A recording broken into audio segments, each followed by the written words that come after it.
La parole est au ministre des Zones économiques spéciales et de la diversification économique, Monsieur Jean-Marc Tister-Tchikaya.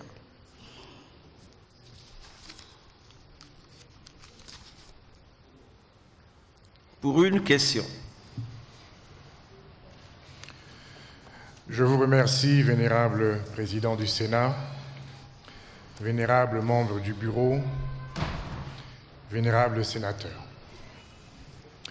Je remercie le vénérable Bouka Boniface pour sa question relative à l'évaluation des zones économiques spéciales, en particulier celle de Pointe-Noire, au regard des objectifs de contribution au PIB, de création d'emplois et d'attractivité pour les investisseurs. Comme vous le savez, notre pays dispose de 4 zones économiques spéciales, dont celle de Pointe-Noire qui est la plus avancée.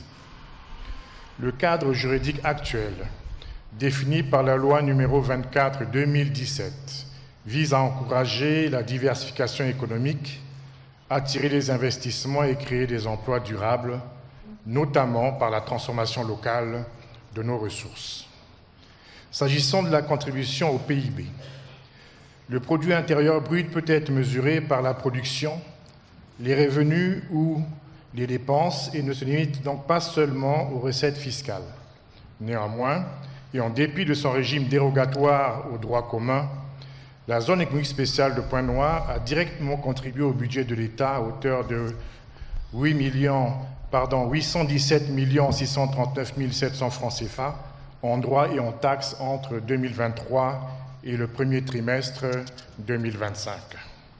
En termes d'emplois créés, à ce jour, sur 1925 emplois directs prévus sur les 14 unités industrielles de la zone économique spéciale de Pointe-Noire, 700 emplois sont déjà pourvus sur les 5 unités déjà opérationnelles et le différentiel le sera dès la mise en service des autres unités industrielles.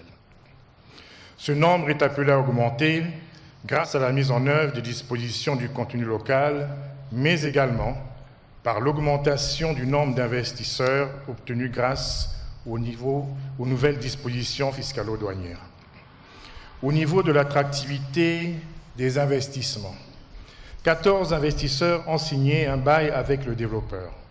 5 d'entre eux ont rendu opérationnelle leur unité de production industrielle. Les récents contrats signés portent notamment sur des secteurs stratégiques tels que la transformation du bois, l'agro-industrie, la pharmacie, le raffinage et les métaux, l'énergie solaire et les matériaux de construction. Ces projets contribuent